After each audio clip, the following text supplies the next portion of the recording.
땅에서의 삶과 또 영원한 삶이 달라진다 하는 것을 말하죠.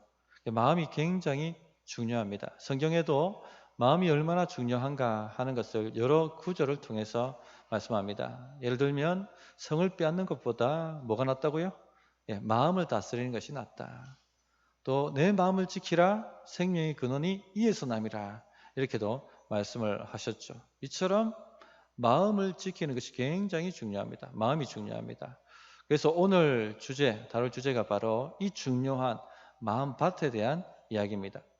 예수님께서 이 네 가지 밭 비유 혹은 씨 뿌리는 비유로 알려진 이 말씀을 통해서 열매 맺는 삶을 살기 위해 마음을 어떻게 준비해야 하는가 하는 것을 우리에게 말씀해 주고 계십니다. 2년 전인가 수요 기도회 때 하나님 나라 비유 시리즈 설교를 하면서 이 본문을 다루었습니다. 그러나 오늘 다시 우리가 누가복음을 살펴보는데 이 본문을 만나게 되었는데, 그때 그 말씀을 좀 근거로 해서 좀 더 풍성하게 말씀을 나누고자 합니다. 우리 마음이 얼마나 중요한지, 그리고 어떤 마음밭이 되어야 되는지 하는 것을 같이 살피실 텐데, 우리 성도님들은 마음을 잘 기경하시고 갈아엎으셔서 좋은 마음밭이 되시고, 그리고 백배 결실 맺는 그런 축복된 삶을 살아가시길 바랍니다. 첫째, 하나님의 나라는 말씀을 받는 마음밭에서 시작된다 하는 것을 명심하시기 바랍니다. 예수님께서 천국 비유를 가르치셨는데 1절 보시면, 두루 다니시며 하나님의 나라를 선포하시며 그 복음을 전하실세, 이렇게 말씀하셨죠. 하나님의 나라를 비유로 설교하셨습니다. 오늘 우리가 다루고자 하는 이 본문이 그 하나님의 나라 비유의 첫째 비유입니다. 첫 번째 비유. 여기서 말씀하는 씨는 무엇을 의미합니까? 하나님의 말씀을 의미하죠. 11절에 설명을 해놨습니다. 그러면 밭은 무엇을 의미합니까? 마음을 의미하죠.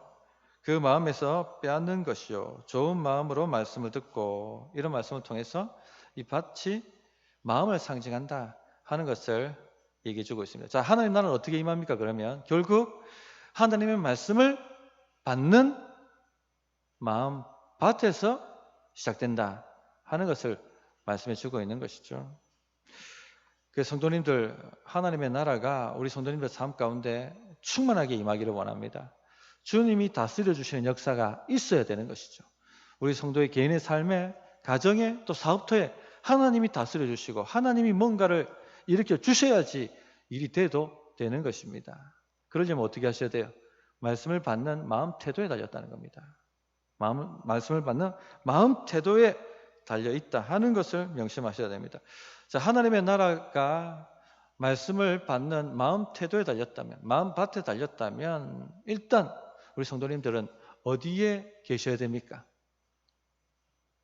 말씀이 공식적으로 뿌려지는 곳에 계셔야 되는 것이죠. 말씀이 공식적으로 뿌려지는 곳이 어디입니까? 교회죠. 예배 시간입니다. 예배 시간. 하나님이 정한 예배 시간. 그래서 예수님께서 안식일마다 회당에 다니면서 하나님의 말씀, 복음을 전파하셨다, 그렇게 나와 있지 않습니까? 또 사도 바울도 안식일마다 이 말 저 말 회당을 찾아다니면서 하나님의 나라의 말씀을 전하셨습니다. 공식적으로 하나님의 말씀이 뿌려지는 곳이 바로 이 예배의 자리입니다. 그래서 목숨을 걸고 예배 자리를 사수하라, 이런 말씀을 하지 않습니까? 하나님의 말씀이 공식적으로 뿌려지는 곳이기 때문에 그렇습니다. 이 자리, 말씀의 자리를 피하게 되면 열매 맺을 일이 없는 거예요. 말씀을 받지 않는데 맺을 일이 없는 것이죠. 하나님의 나라가 역사할 일이 없는 것입니다. 그래서 오늘 우리 성도님들이 예배 때 오셨는데, 오늘 어떤 마음 자세로 오셨는가에 따라서 며칠 후, 몇 주 후, 몇 달 후, 몇 년 후에 우리 성도님들의 삶이 달라지게 됩니다. 열매 맺는 삶이 되는지, 아니면 계속해서 망하고 무너지는 삶이 되는지, 여기에 달려 있다는 것입니다. 그런데 어떤 분들은 이 공식적 예배 자리를 굉장히 가볍게 여기시는 분들이 있습니다. 굉장히 안타까운 일입니다. 말씀의 자리에 내가 없는데 어떻게 하나님의 역사가 일어날 수가 있겠습니까? 세계로 교회 아시죠? 세계로 교회. 손현보 목사님이 다니시는, 심호하시는 교회. 거기에 어떤 권사님이 종종 예배를 빠지셨대요. 왜 그 예배를 빠지시냐고 알아봤더니 고추밭 보살핀다고 예배를 종종 빠지시더랍니다. 목사님이 너무 안타까워서 새벽기도 마치고 바로 그 밭에 가서 고추를 다 뽑았답니다. 한참 뽑고 있으니까 아침에 권사님이 나오시더랍니다. 밭을 보니까 고추가 다 뽑혔거든요. 깜짝 놀라가지고 목사님 왜 이러시냐입니까? 목사님 왜 이러십니까? 하고 막 목사님 손을 잡고 말리는 겁니다. 권사님, 우리 권사님 망치는 이 고추밭 목사가 어떻게 보고 있을 수 있습니까? 다 뽑아버려야 되죠. 권사님 인생 망치고 있는데 어떻게 이 고추밭을 가만둘 수가 있겠습니까? 이놈의 우리 권사님 인생 망치는 고추 하면서 막 계속 뽑으셨다고 하죠. 얼마나 안타까웠으면 그렇게 하셨겠습니까? 말씀에 씨앗이 없는데 어떻게 하나님의 나라가 역사하겠어요? 고추밭 잘 가꾸면 하나님 나라가 역사합니까? 아니죠. 망치는 거죠. 오히려 인생을 망치는 것입니다. 그 권사님이 잘못했다고 다시는 목사님 주일 빼먹지 않겠습니다 하고 회개하고 완전히 돌아서셨다고 합니다. 그런데 저는 이 간증을 들을 때 시험이 들어요. 나도 뽑아야 되는 것 아닌가? 어떻게 하기를 원하십니까, 우리 성도님들? 좀 목사가 독해야 되거든요. 독해야 되는데 좀 물러가지고 상처받을까 봐서 뽑아야 되는데 못 뽑는 거죠. 그런데 이 간증을 들으면 많은 분들이 참 손현보 목사님 대단하시다. 어떻게 그러실 수가 있을까? 그렇게 생각하시는데 제가 볼 때는 소 목사님보다 이 권사님이 대단하신 분이에요. 자기 마음을 갈아엎어 버리잖아요. 목사님, 알겠습니다. 내가 다시는 고추밭 돌본다고 주일 빼먹는 일이 없을 겁니다. 갈아엎어 버리셨어요. 자기 마음밭. 나중에 이분이 어떤 분이 되십니까? 그 교회 기둥 같은 권사가 돼요. 기둥 같은 권사가. 이분을 통해서 엄청난 일들이 많이 일어나죠. 하나님의 역사가 일어난 거예요. 하나님의 역사가. 우리 성도님들 이런 분들 되셔야 되지 않겠습니까? 갈아엎으십시오. 갈아엎으십시오. 또 어떤 분들은 교회 봉사한다고 본 예배 안 나오시는 분들이 있습니다. 예배가 안 되는데 어떻게 봉사가 됩니까? 봉사를 멈추셔야 돼요. 그러면 자기가 죽는데 어떻게 남을 살리는 봉사가 되고 자기가 죽는데 어떻게 교회를 세우는 봉사가 될 수가 있겠습니까? 봉사 때문에 본 예배를 드리지 못하시는 분이 계시다면 그만두셔야 됩니다. 밥 짓는다고 예배를 못 드린다. 밥을 안 지어야 돼요. 그러면 안 먹으면 되지.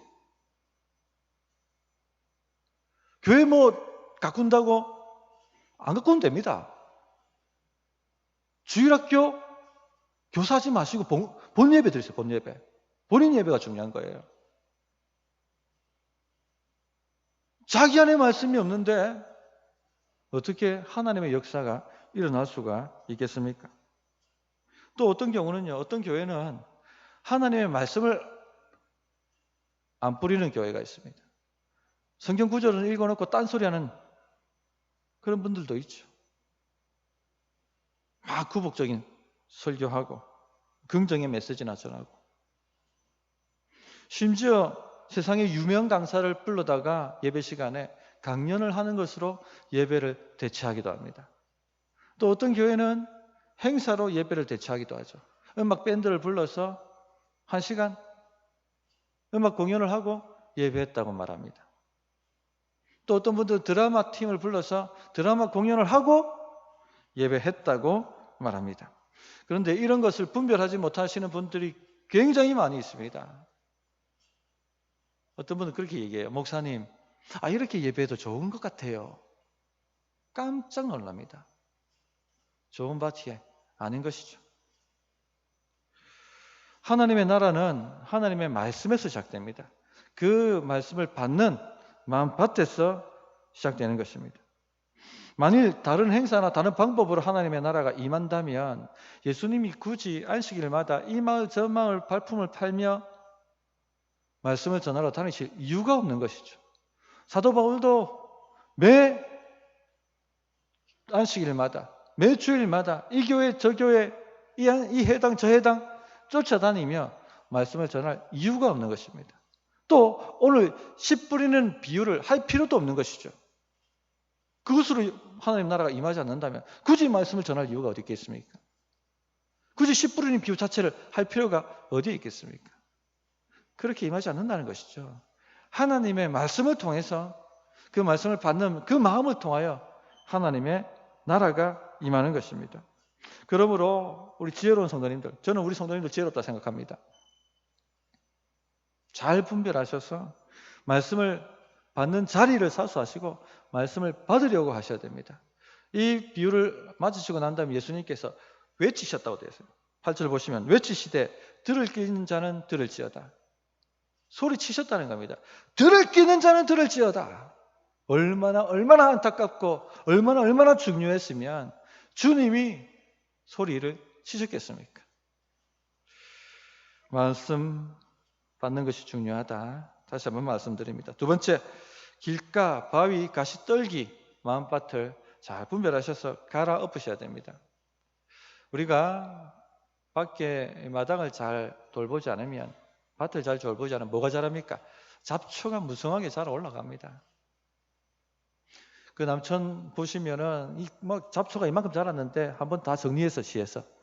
근데 또 나가 보십시오. 이만큼 자라 올라와 있습니다. 우리 마음밭도 마찬가지예요.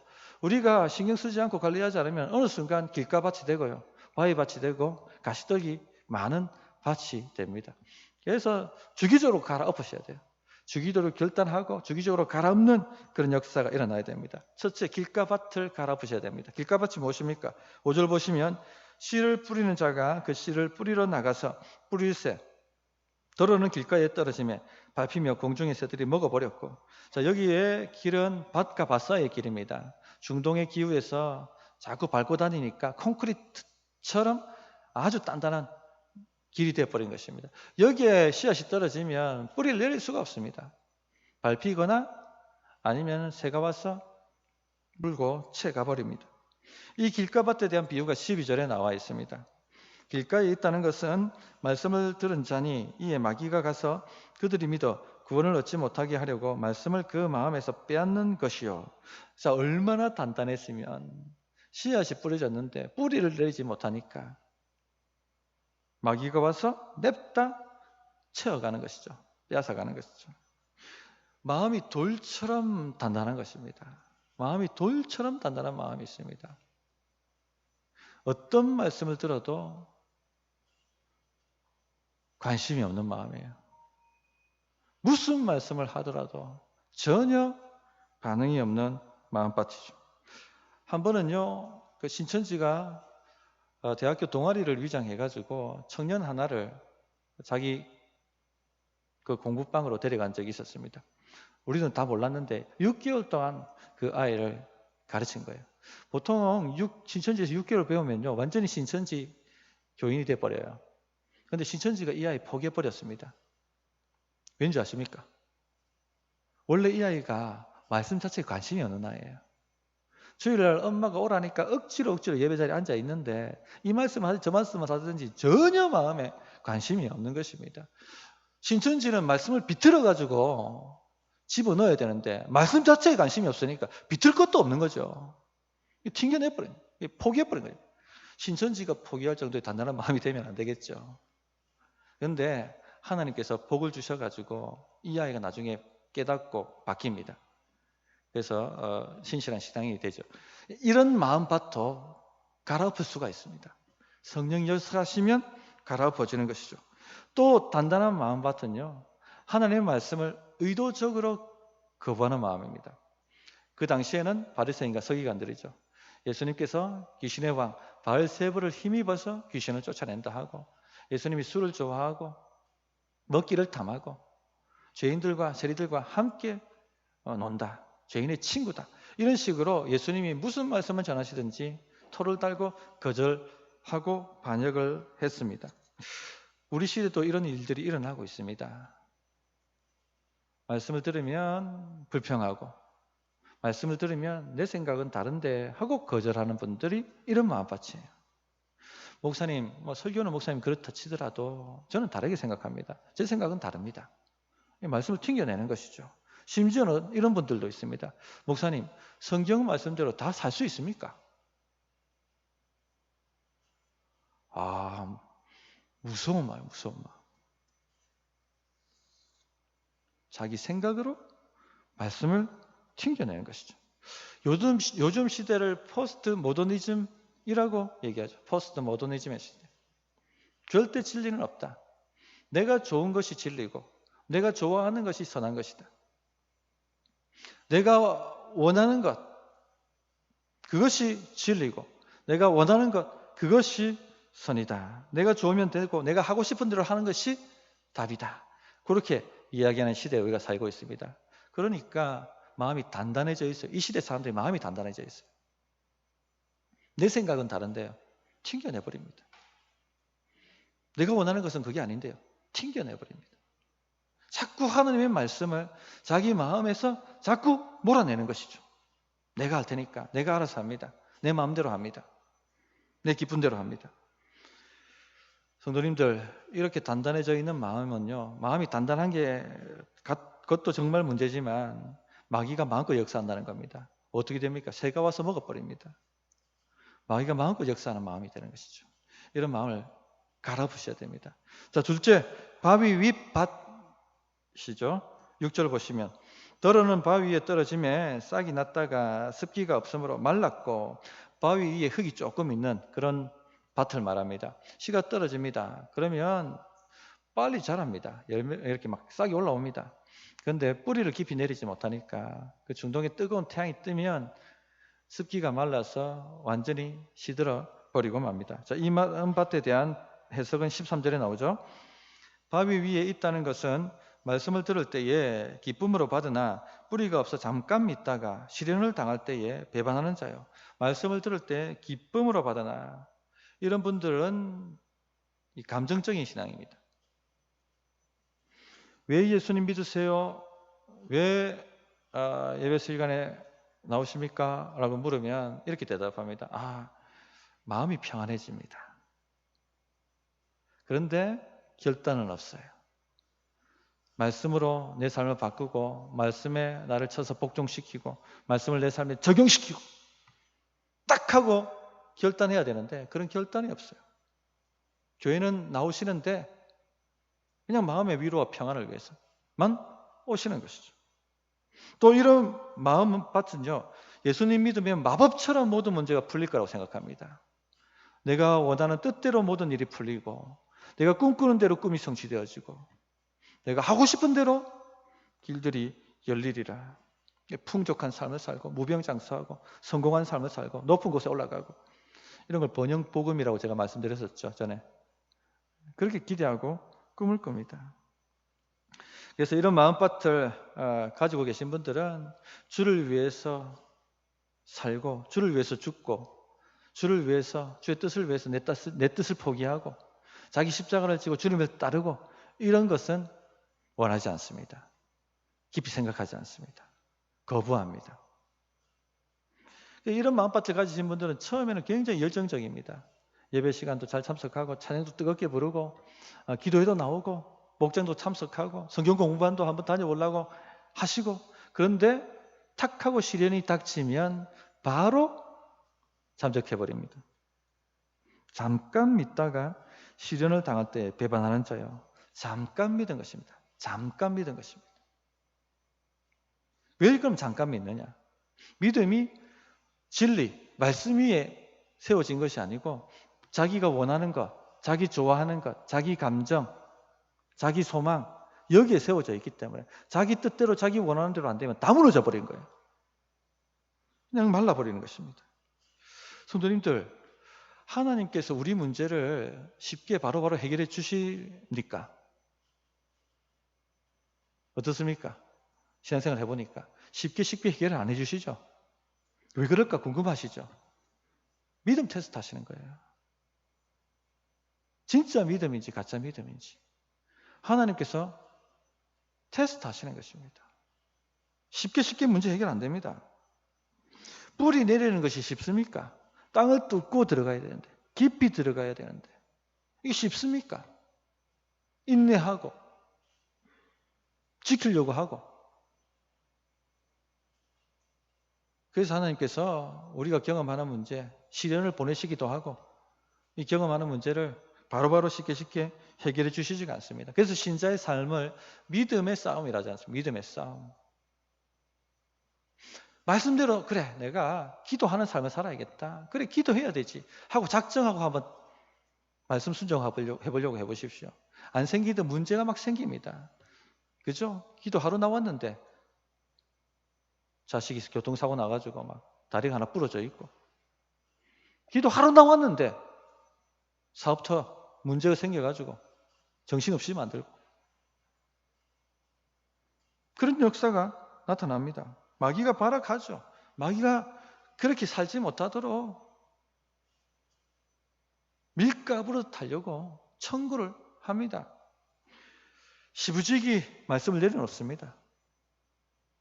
말씀을 붙잡아야 되는데 시부지기 말씀을 내려놔요. 처음 교회 나와가지고 예수 영접하고 난 다음에 집에 갔는데 완전히 집이 완전히 박살나 있는 그런 경험을 하시는 분들 제가 많이 만났습니다. 어떻게 하시겠습니까, 성도님들? 어떻게 하시겠어요? 이런 마음 받치면. 이처럼 주의 말씀 순종하려고 했더니 안 생기던 문제가 오히려 생긴다 하시는 경험들 많이 하실 것입니다. 견뎌내셔야 돼요. 뿌리를 내리셔야 됩니다. 마라의 쓴물을 만난다 할지라도 여전히 나를 믿고 따라올 수 있겠느냐 질문하시는 것이죠. 형들에게 배반당하고 보디발 집에 노예로 팔려가고 그것도 모자라 감옥 저 차지탄 밑바닥에 떨어진다 할지라도 여전히 나를 믿고 내 인생을 나에게 맡길 수 있느냐라고 물으시는 것이죠. 믿음의 테스트를 하십니다. 셋째, 가시떨기 마음이 가시떨기. 7절 보시면 더러는 가시떨기 속에 떨어짐에 가시가 함께 자라서 기운을 막고 라고 되어 있습니다.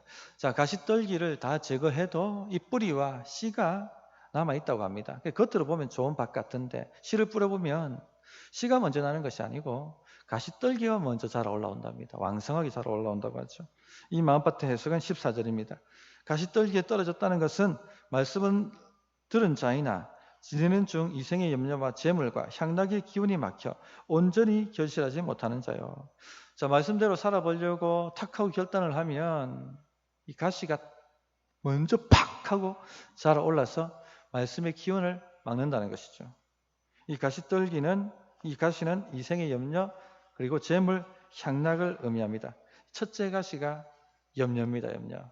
말씀대로 탁 하고 한번 살아보려고 하면 뭐가 먼저 다가옵니까? 말씀대로 살다가 안 되면 어떡하지? 염려가 닥쳐오죠. 그래서 기운이 막히는 겁니다.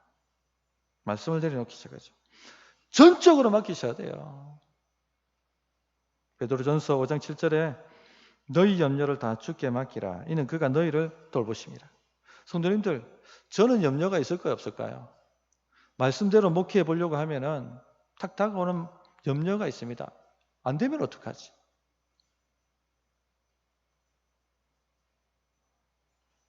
말씀대로 기도 딱 해보려고 하면 마음에 염려가 다가옵니다. 이렇게 기도했는데 안 되는데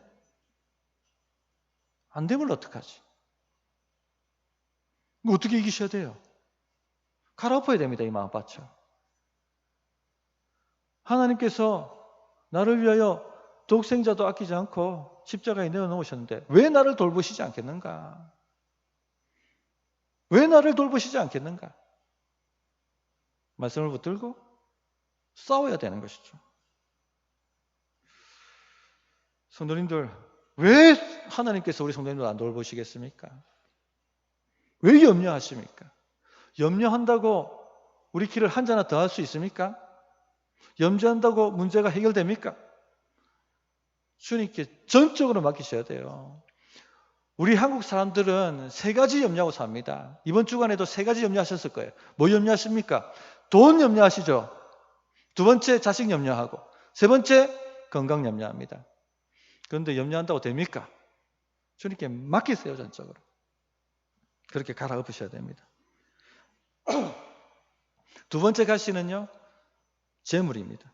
돈에 대한 집착, 돈 욕심, 돈에 대한 걱정, 이런 모든 것이죠. 하나님보다 돈을 더 의지하는 겁니다. 하나님보다 돈이 더 믿음직스러운 것이죠.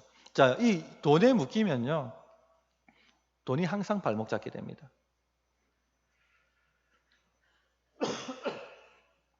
신앙생활 제대로 해보려고 하면 항상 돈 문제가 생깁니다. 탁 결단하고 주님 말씀대로 살아가려고 하면 터지는 게 돈이 터져요. 돈 문제가. 이걸 한번 넘어가야 됩니다.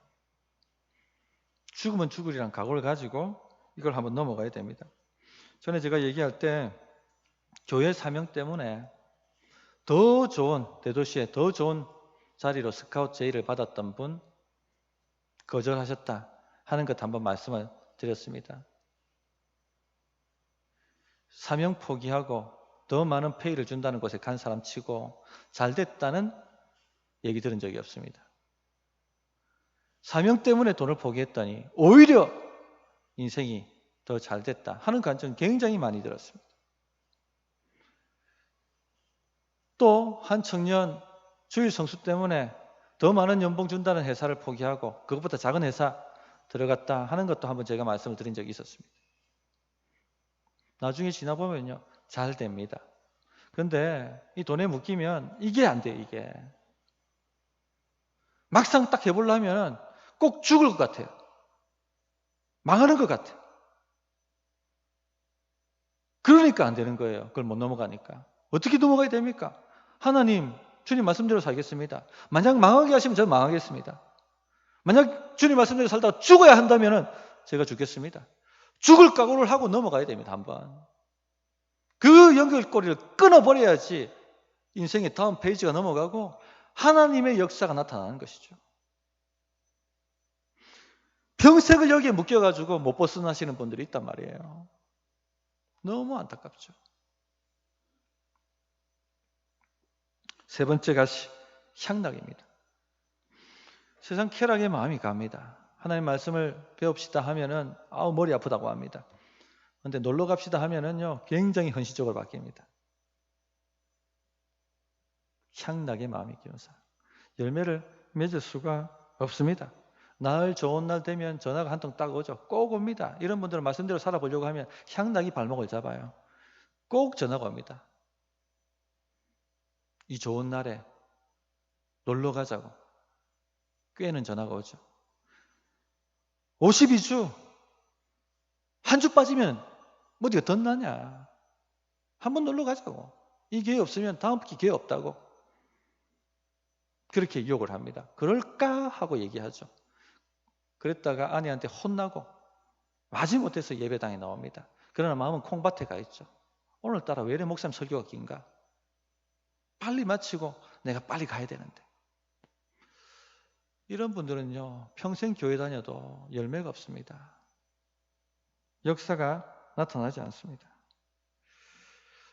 이 가시떨기 마음밭은요 결국 눈에 보이는 그 손에 잡히는 것에 마음이 간다는 겁니다. 하나님 말씀보다는요 내 손에 지금 당장 잡히고 내 눈에 당장 보이는 것, 여기에 생명이 있다고 생각해서 여기에 마음이 다 가는 것입니다. 그래서 열매가 없는 것입니다. 믿는데 뭐 될 것 같은데 안 되는 사람들, 이런 경우고, 은혜를 받는 것 같은데 안 되는 사람들, 이런 경우입니다. 결단을 한번 하셔야 됩니다. 완전히 갈아엎을 마음을 각오를 하셔야 돼요. 셋째, 그럼 우리는 어떻게 해야 되냐? 착하고 좋은 마음으로 말씀을 듣고 지키어 인내로 결실하는 밭이 되셔야 됩니다. 8절 그래 돼 있죠? 더러는 좋은 땅에 떨어짐에 나서 100배 결실을 하였느니라. 자, 좋은 밭은요 100배 결실합니다. 자, 100배라는 말은 하나님께서 주시는 넘치는 복을 상징하는 겁니다. 어마어마하게 이제 부어주시는 것이죠. 야, 저 집사님 살아가는 걸 보니까 하나님이 살아계신 것 같아. 야, 저분 하나님 밀어주시는 것 같아. 이런 분들이 있죠. 이 100배 축복입니다. 이런 밭이 되셔야 되는데 그럼 어떻게 해야지 이런 밭이 되는가? 15절에 나와 있습니다. 좋은 땅에 있다는 것은 착하고 좋은 마음으로 말씀을 듣고 지키어 인내로 결실하는 자니라. 착하고 좋은 마음으로 말씀을 들어야 합니다. 자, 말씀을 이해하려고 하고 그 말씀에 나를 쳐서 복종시키려고 하는 태도를 가지고 말씀을 들어야 하는 것입니다. 그러니까 목사님이 뭐라고 하는지 한번 들어보자. 이런 태도로 가지면 안 되고 목사님이 무슨 말씀을 하시든지 내가 듣고 순종하겠습니다. 이런 마음 태도가 좋은 마음밭입니다. 또 지키어 인내로 결실해야 한다라고 되어 있죠. 자, 말씀대로 살아보려고 하면 어떻습니까? 현실과 말씀이 일치합니까? 정반대죠. 네 배에서 생수의 강이 흘러나리라. 살아보시니까 어떻습니까? 생수의 강이 흘러나는 것 같지가 않죠. 내가 너에게 평안을 주노라. 세상이 알지 못하는 평안을 주노라. 그런데 어떻습니까? 마음은 소용돌이죠. 기도하라. 구하고 찾고 두드리라. 그러면 네가 받을 것이고 문이 열릴 것이고 풍족하여 두르고 넘치도록 부어줄 것이다.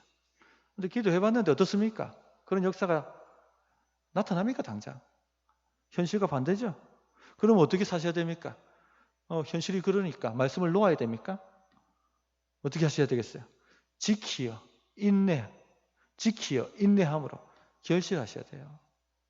자, 여리고성을 정복할 때 하나님이 뭐라고 말씀하셨습니까? 하루에 한 바퀴 돌아라. 7일 동안 그렇게 돌아라. 마지막 7일 날 7바퀴 돌아라. 그리고 소리치면 무너지게 될 것이다. 하루 한 바퀴 돌았습니다. 좀 성에 금이라도 가든지 아니면 뭐 흔들려가 좀 먼지라도 떨어지든지 하면 역사가 나타나는구나. 되는구나 일이. 그렇게 용기를 가질 텐데 전혀 꿈쩍하지 않습니다. 여리고 성위에서는 성난 여리고 군대가 창을 들고 조금만 하면 막 공격할 것 같이 으르렁거리죠. 이튿날, 3일날, 4일, 5일 전혀 현실은 꿈쩍하지 않는 것입니다. 내가 말씀대로 살아서 될까? 내가 말씀대로 순종해서 될까? 이러다 망하는 것 아니야. 마음의 두려움이 달려오죠. 어떻게 하셔야 돼요? 지키어 인내하셔야 됩니다. 결국 마지막 날 7바퀴 돌고 소리칠 때까지 어떤 변화도 없었지만 소리치는 순간 그 무너질 것 같지 않았던 여리고성이 와르르 무너져 내립니다. 그렇게 변할 것 같지 않았던 현실이 탁 하고 다음 페이지로 넘어가는 것이죠. 이게 좋은 마음밭이에요.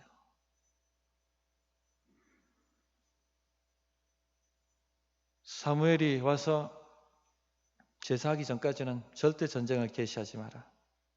하나님께서 사울 왕에게 말씀하셨습니다.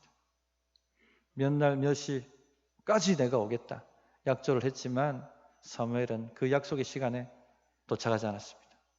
백성들은 웅성웅성거리고 슬금슬금 도망치기 시작합니다. 하나님이 함께 하시지 않는다. 사울 왕 마음에 겁이 났습니다. 이대로 가다가 말씀 지키다가는 그냥 죽겠구나. 전쟁 개시하는 게 문제가 아니고 그냥 여기서 그냥 전멸당하겠구나. 마음에 겁이 났습니다. 현실과 말씀이 부딪히죠. 어떻게 하셔야 돼요 그러면 성도님들? 말씀을 잡아야 되는 거죠. 지키어 인내해야 되는 것이죠. 그런데 사울 왕요 에라 모르겠다. 사정이 이렇고 형편이 이런데 어쩌겠노? 내가 제사라도 드려서 백성들 사기를 돋구어야지. 그게 자기 사는 길 같았죠. 그게 열매 맺는 길 같았죠. 망하는 길입니다. 결국 망하지 않습니까? 그때 내가 죽으면 죽겠다. 내가 망하면 망하지 그럼. 하고 그 자리에 지켰다면 모든 백성 다 도망가도 모든 군대가 다 도망가도 혼자 남았다 할지라도 그 말씀 앞에 딱 지키고 섰다면 사울왕 됐습니다. 그렇게 망하는 인생 되지 않았을 것입니다. 성도님들, 이건 우리에게도 동일해요. 좋은 마음밭은요, 말씀을 지켜 인내하여 결실하는 사람들입니다. 어떻게 하시겠어요? 이제 말씀을 들었고 세상 나가면 말씀과 현실은 완전히 반대되는 것처럼 보입니다. 우리는 세상을 거슬러 올라가는 사람들이니까. 어떻게 하시겠어요? 지키어 인내하셔서 100배 결실하시기 바랍니다. 하나님이 약속하셨어요. 100배 결실하게 해주겠다고. 우리 모든 성도들 그러기를 바랍니다. 말씀을 정리하겠습니다. 중요한 것은 우리 마음 태도입니다. 하나님 나라는요, 말씀을 받는 우리 마음 태도에서 시작됩니다. 어떤 태도로 말씀을 받고 있습니까? 말씀이 뿌려지는 자리를 사수하십시오. 말씀이 선포되는 공적 자리를 목숨을 걸고 사수하십시오. 그것 안 되면 받지를 못하는데 무슨 열매가 인생에 맺힐 수가 있겠습니까? 둘째, 길가밭, 바위밭, 가시떨기밭 갈아엎으십시오. 계속 거기 발목 잡혀서 살 수는 없습니다. 말씀에 무관심하고 말씀을 거역하고 내 생각에는 다른데요 하는 마음이 있다. 갈아엎으시기 바랍니다. 자기 감정, 자기 소망에 믿음을 두시는 그런 마음 상태도 갈아엎으십시오. 주를 위해 죽고 주를 위해 살기로 작정을 하십시오. 세상 염려, 돈 걱정, 자식 걱정,